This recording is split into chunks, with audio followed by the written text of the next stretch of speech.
Hello students, मैं हूं अभिषेक चौहान और मेरे हाथ में है एसएससी सीजीएल टीयर 2 2023 का इंग्लिश का क्वेश्चन पेपर, जिसका कि मैं कंप्लीट एनालिसिस दे चुका हूं, जिसमें मैंने बताया है हर क्वेश्चन को डिटेल में सोल्व करके। उसमें मैंने समझाया है कि किस ऑप्शन को सही होना था और क्यों सही होना था, आपने क्या गलत सोचा और किस तरह की चीजों से बचना है। अगर आपका कोई डाउट है तो आप उस वीडियो को देख सकते हैं, मैं इस वीडियो में उसका लिंक दे दूंगा, इस वीडियो के डिस्क्रिप्शन में उसका लिंक दे दूंगा। इसी क्वेश्चन पेपर से रिलेटेड कुछ और डाउट्स हैं जो कि बच्चों ने मुझे सेंड किए हैं। इस वीडियो में हम उन्हीं डाउट्स पर बात करेंगे, ठीक है। ये 8th क्वेश्चन में बच्चों को डाउट आया है, जो कि मैं आपको पढ़ देता हूं। Throw a rounder stone to create ripples in the water. कुछ बच्चों का ये कहना है कि सर ये राउंडर के साथ मोर राउंडर क्यों नहीं आ सकता। मतलब मैंने इसका एक्सप्लेनेशन देते हुए बताया है कि क्लासिफाई नेचर का एडजेक्टिव है, इसलिए मोर राउंडर या मोस्ट राउंडर जैसा कुछ इसमें होगा नहीं। तो बच्चों का कहना है कि राउंड का, एक तो वो राउंड के मीनिंग को गलत तरीके से ले रहे हैं। देखिए, राउंड प्रीपोजिशन और एडवर्ब भी हो सकती है। राउंड का मतलब हो सकता है every place, every part of a place, ये भी हो सकता है। In all direction, in all places, ये राउंड का मीनिंग हो सकता है जब वो एडवर्ब हो। राउंड यहाँ पर एक एडजेक्टिव की तरह यूज हुआ है। जब वो एडजेक्टिव की तरह यूज होगा तो उसका मतलब होगा शेप लाइक ए बॉल और सर्कल। ये यहाँ पर इसका मीनिंग दे देता हूं मैं, ये डिक्शनरी से लिया हुआ मीनिंग है और यही इसका सही मीनिंग है। देखिए, राउंड नाउन की तरह भी यूज हो जाता है नंबर ऑफ थिंग्स में। आपने देखा होगा ऑल राउंडर होता है क्रिकेट में, तो राउंड में ER लगाया तो वो नाउन की तरह तो यूज हो रहा होगा। ऑल उससे पहले डिटर्मिनर लगा है तो वहां भी यूज हो जाता है। राउंड वर्ब की तरह भी यूज हो जाता है, जहां पे इसका मतलब होता है to go around, to go all the places, ठीक है। जब राउंड एडजेक्टिव होगा तो उसका ज्यादा मीनिंग है शेप लाइक ए बॉल और सर्किल। अब यहां पर बच्चे कंफ्यूज कर रहे हैं कि सर कर्व भी तो हो सकता है। कर्व, अब ये जो वर्ड है कर्व, इसमें वो कह सकते हैं कि मोर कर्व, लेस कर्व। देखिए, राउंड का एग्जैक्ट मीनिंग कर्व नहीं है, राउंड कर्व को रिफर कर देता है। मेरी बात समझिए आप। राउंड एक एडजेक्टिव है जिसका मतलब है एक कंप्लीट सर्किल या कंप्लीटली सर्कुलर। हम कह सकते हैं कि राउंड कर्व को रिफर कर देता है, उसके मीनिंग को रिफर कर देता है कुछ स्पेसिफिक सिचुएशंस में। जैसे हम रोड की बात करें तो कर्व रोड हो जाएगी, और कर्व के साथ वो मोर और लेस लगा देते हैं, मोर कर्व लेंस हो जाएगा, गिलास हो जाएगा। इस तरह से हमने पढ़ा होगा कहीं पे। तो मेरे कहने का मतलब है कि कर्व राउंड का एग्जैक्ट मीनिंग नहीं है, वो उसको रिफर कर देता है। ऐसे बहुत सारे वर्ड हमारे पास होते हैं। अब जैसे वाटर है, वाटर आप जानते हैं अनकाउंटेबल नाउन है, लेकिन वाटर्स का मतलब रिवर हो जाता है या कोई वाटर बॉडी हो जाता है, कोई लेक, लेक हम कह सकते हैं किसी पॉन्ड को भी हम। अब यहां पर तो हमने काउंटेबल, इसको काउंटेबल बना दिया, इसमें एस लगा दिया। तो मेरे कहने का मतलब है कि राउंड का एग्जैक्ट मीनिंग कर्व नहीं है, राउंड कर्व को रिफर कर देता है। अब जो डिक्शनरी वाले होते हैं वो अपने आप को, अपनी डिक्शनरी को, अपनी इंफॉर्मेशन को अपडेट करते रहते हैं स्पीकर्स के और राइटर्स के हिसाब से। तो स्पीकर्स और राइटर्स अगर किसी वर्ड को किसी एक पर्टिकुलर सिचुएशन में यूज करना शुरू कर देते हैं तो डिक्शनरी या कुछ वेबसाइट जो कि फेमस है वो भी इसको फॉलो करती है, ठीक है। तो यहाँ पर मोर राउंडर या राउंडेस्ट जैसा मुझे नहीं लगता कुछ होगा। Throw a round stone to create ripples in the water, इसीलिए एसएससी ने 8वें क्वेश्चन का थर्ड ऑप्शन सही बताया है। एक और क्वेश्चन है जिसमें बच्चों को डाउट है, इसको हटा देता हूं। ठीक है, राउंड एक कर्वेचर को रिफर कर सकता है, लेकिन राउंड का मतलब ओनली कर्व नहीं है, ये आप समझिए, ठीक है। इसीलिए उसके साथ मोर और लेस नहीं लगा सकते, कर्व के साथ आ सकता है। राउंड किसी अगर ऐसी स्पेसिफिक सिचुएशन में यूज हो जाए तो हो सकता है लगा भी दे, लेकिन वहां पे राउंड का मीनिंग कुछ और होगा। राउंड का मीनिंग अगर लाइक ए सर्कुलर शेप्ड है तो यहां पर ये क्लासिफाई नेचर का है, क्वालिफाइंग नेचर का नहीं। राउंड का कुछ और मीनिंग अगर निकाल दे आने वाली जनरेशन तो अलग बात है। एक सेंटेंस ये है जिसमें बच्चों को डाउट है, एवरीवन शुड रेस्पेक्ट। ठीक है, सेंटेंस आपके सामने ये आ ही गया, मैं क्या लिखूं। अब आप ये सोचिए कि अगर एवरीवन अगर आपका सब्जेक्ट है और आप लिखे एक सेंटेंस एवरीवन इज हैप्पी या एवरीवन इज एब्सेंट, आपने एक सेंटेंस लिखा।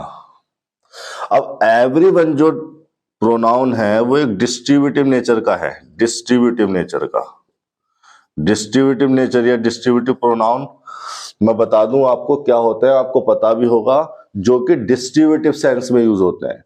जैसे मैं लड्डू लेके आया और मैंने बोल दिया पूरी क्लास में बांट दो, तो आप एक लड्डू एक स्टूडेंट को एक ही बार में तो देंगे, ठीक है। तो मैं भले से ये कहूं कि सभी स्टूडेंट्स को बांट दो, लेकिन आप एक बार में एक ही लड्डू देंगे एक स्टूडेंट को, उसको कहते हैं डिस्ट्रीब्यूटिव सेंस। तो एवरीवन इसी सेंस का प्रोनाउन है। अब आप सोचिए कि अगर एवरीवन तो एक डिस्ट्रीब्यूटिव प्रोनाउन है, डिस्ट्रीब्यूटिव मीनिंग के साथ है, लेकिन एवरीवन को अगर आप किसी पर्सनल प्रोनाउन से एक्सचेंज करना चाहते हैं, रिप्लेस करना चाहते हैं, तो आप क्या लिखेंगे? एवरीवन के मीनिंग को कौन सा पर्सनल नाउन रिप्लेस कर सकता है या उसके जैसा सिमिलर मीनिंग दे सकता है?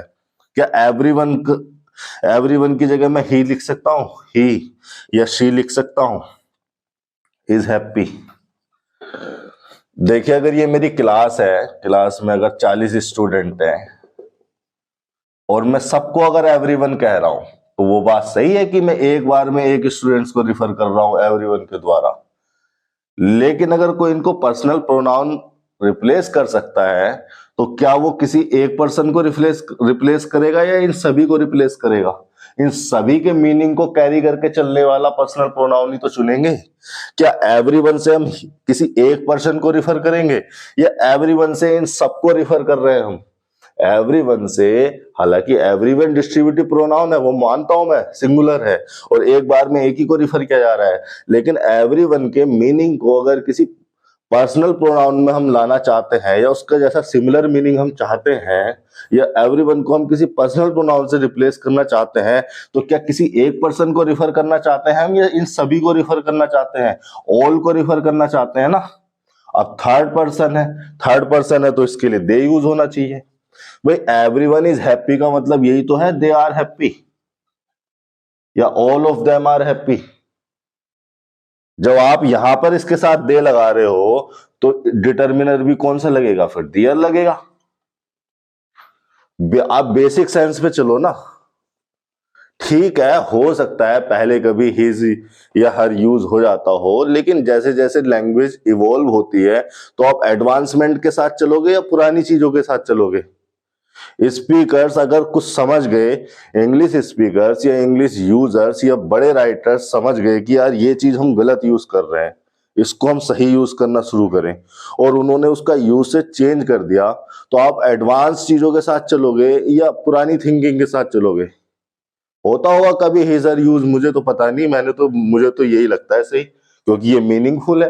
भाई, एवरीवन इज हैप्पी या एवरीवन इज एब्सेंट का मतलब ही या शी इज हैप्पी नहीं है, दे आर हैप्पी है, all of them are happy है, all of them are absent. Everyone के का मीनिंग डिस्ट्रीब्यूटिव है, एक बार में एक ही को हैंडल कर रहा हूं मैं, लेकिन अगर मैं एवरीवन का मीनिंग देखूं तो मैं इन सबको रिफर कर रहा हूं।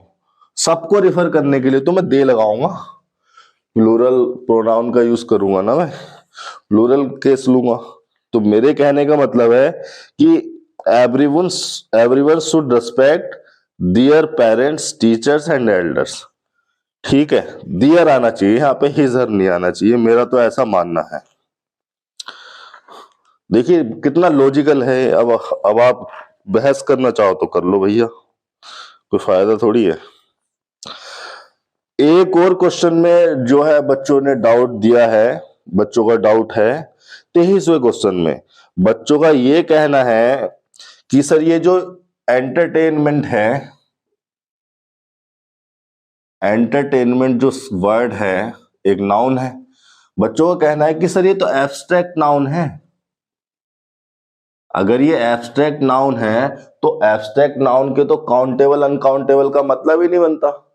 तो इसके सामने आर्टिकल कैसे लगा दिया, आ या एन कैसे आ सकता है? तो मैं उनको बता दूं कि हाँ, एंटरटेनमेंट एब्स्ट्रैक्ट नाउन है, लेकिन तब जब वो किसी एक्टिविटी को रिफर करे। जब वो किसी एक्टिविटी को रिफर करे तो वो एक एब्स्ट्रैक्ट नाउन है। लेकिन एंटरटेनमेंट अगर किसी किसी शो को, किसी मूवी को, या किसी भी कैटेगरी को, या किसी भी स्पेसिफिक परफॉर्मेंस को रिफर करे, है ना, किसी भी कैटेगरी को, एनी कैटेगरी, किसी स्पेसिफिक परफॉर्मेंस को, स्पेसिफिक प्ले को, थिएटर को, अगर एंटरटेनमेंट उसको रिफर कर रहा है तो भैया ये काउंटेबल भी हो सकता है। ये काउंटेबल भी हो सकता है। अनकाउंटेबल ये तब होगा जब ये एब्स्ट्रैक्ट नाउन होगा और एक्टिविटी के मीनिंग में होगा। अगर हम एंटरटेनमेंट से सिर्फ एक एक्टिविटी को रिफर कर रहे हैं तब ये अनकाउंटेबल होगा। बात सही है आपकी। लेकिन अगर ये किसी शो को, किसी मूवी को, या किसी भी कैटेगरी की किसी भी पर्टिकुलर परफॉर्मेंस को, या किसी प्ले को, थिएटर को, किसी वीडियो को अगर ये रिफर कर रहा है तब तो हम इसको काउंटेबल ही लेंगे। अब यहां पर देखिए, सिनेमा एक कैटेगरी हो गई ना, तो सिनेमा अगर एक कैटेगरी हो गई तो इसको काउंटेबल लिया जा सकता है। फिर ये एक कॉमन नाउन की तरह यूज हो गया।